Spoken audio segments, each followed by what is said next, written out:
Pinayagan na ni Impeachment Presiding Officer Cheese Escudero na ipasabina ang financial records ni Vice President Sara Duterte at ng kanyang mister na si Attorney Mans Carpio. Kabilang dyan ang Bank, Tax at Anti-Money Laundering Council records. Live mula sa Senado na sa frontline ng balitang yan si Marian Enriquez. Marian, ano ang dahilan ni Presiding Officer Escudero sa kanyang naging desisyon?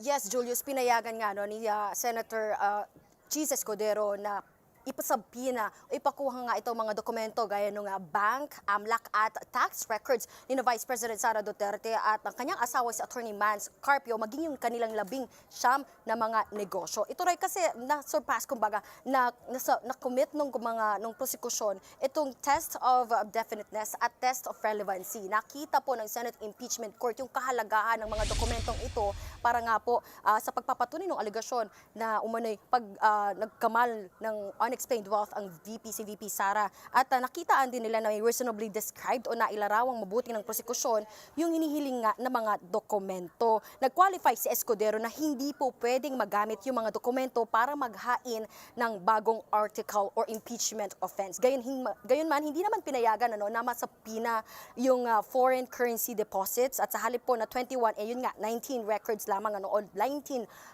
negosyo lamang po yung, or corporation po yung pinakukuha ng Senate Impeachment Court. Hindi po pinahintulutan yung bank records ng JTC Group of Companies at yung Pikimong Philippine Corporation. At sakop nga po nung pinapayagang ipasabina yung 2007 hanggang 2021 records. At kanina nga pinagpatuloy yung oral arguments ng prosekusyon at depensa. Sa unang bahagi, umikot sa dalawa yung tanong ng Senator Judges. Una, paanong hindi maituturing na fishing expedition yung pagpapasabina ng mga record ni na VP Sara at yung kanyang asawa na si Attorney Mans Carpio. At pangalawa, bakit ito mahalaga sa impeachment trial? Si Senator Judge Joel Villanueva kinuwestiyon yung relevance ng mga dokumento para sa prosekusyon. Habang sa defense, tinanong kung bakit magiging hadlang sa impeachment court ang confidentiality kung may mga bahagi lang naman na susuriin nga dun sa issue para nga maresolba ito. Pakinggan po natin yung sagot ng dalawang panig.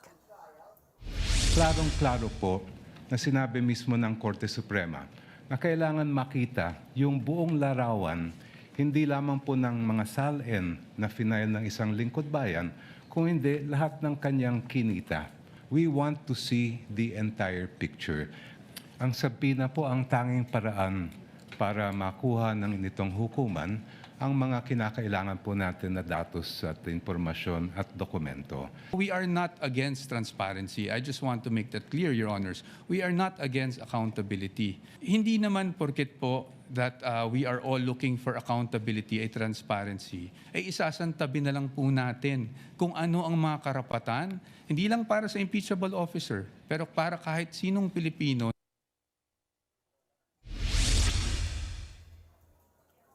Samantala si Senator Judge Pia Cayetano naman, kinuwestiyon kung ang sabina ba para sa mga financial documents ng BCI intrusive o mapanghimasok. Nag-cite siya ng 1967 Supreme Court ruling na Stonehill versus Diokno kaugnay dyan. Sagot ni House Prosecutor Diokno na siyang anak ng respondent sa naturang ruling, iba ang konteksto ng SC ruling dahil search warrant yung usapin dito at hindi po sabina ng bank records. Pero para sa depensa, halos magkaparehas lang ang konteksto ng sabina at search warrant. Narito po yung kanilang pahayag. Iba po ang pinag-uusapan natin ngayon. Ang pinag-uusapan natin ngayon ay sabina. Ito po ay mismong humihiling lang ng mga dokumentong nakasulat sa loob ng sabina. Therefore, the contexts are very different. Iba po ang sabina dahil pag naglabas ang isang hukuman ng sabina, itong mga records ay hindi po siya considered yet as evidence. Yung pong nakikita po natin sa sabina, it is not in any way invasive. Yes, hindi tayo papasok sa bahay ng isang tao o ng nasasakdal, but it will be intrusive because we will be opening up all the financial transactions for, sabi nga dito, almost 20 years of the respondent. They're asking for everything. Kaya namin tinatawag o kaya namin natawag na fishing expedition ito. Kasi lahat na ng records hiningi, pero hindi naman matukoy which would actually be relevant, which would actually be evidentiary to the accusations they have made under the articles of impeachment. Ipinunto naman ni House Prosecutor Attorney Jokno na dito nga sa paglilitis, tatalakayin kung impeachable offense nga ba ang unexplained wealth ng bise. Pero ilang beses nang may ruling ang korte na dapat makita ang buong records ng isang politiko pagdating sa issue. Pakinggan natin ang kanilang pahayag. Sinabi mismo ng Supreme Court in several cases na pag ang usapin ay unexplained wealth, kailangan makita yung kabuuan ng kinita ng isang lingkod bayan at yung mga dineclare niya sa SALN. Hindi ko po tinutuligsa o ino-oppose yung mga na-mention na case ng aking distinguished opposing counsel. However, those cases do not involve impeachment. Hirit naman ni Senator Judge Pia, paano masasabing hindi fishing expedition ang sabina ng prosekusyon?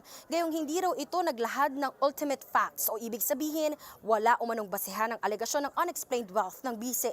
Na-erase rin niya yung aniyay fruit of the poisonous tree doctrine kung saan kapag illegal o mula sa mali umano yung pinagkunan ng ebidensya hindi ito magagamit sa korte. Sinigundahan naman ito ni Defense Counsel POA kaya nila tinuturing na fishing expedition ang dinidiin nga ng depensa. Narito ang kanilang pahayag. Kami nang hinihing dokumento para po itong nagtatapon po tayo sa dagat ng isang napakalaking lambat at umaasa tayo na kahit papano may mabingwit kahit isang pirasong ebidensya. We are not just guessing that there is something there because the AMLA itself has confirmed that there were covered and suspicious transaction reports.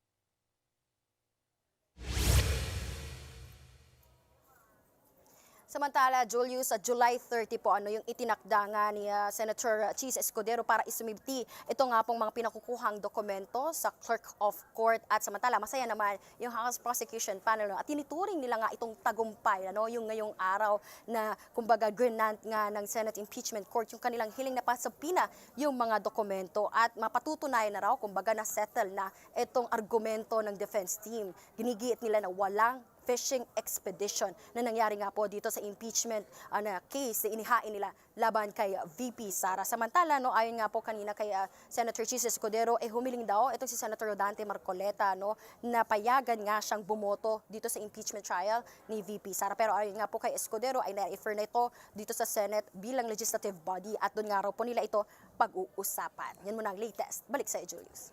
Marian, ano pa mga dapat asahan natin bukas na tatalakayin dyan sa impeachment court?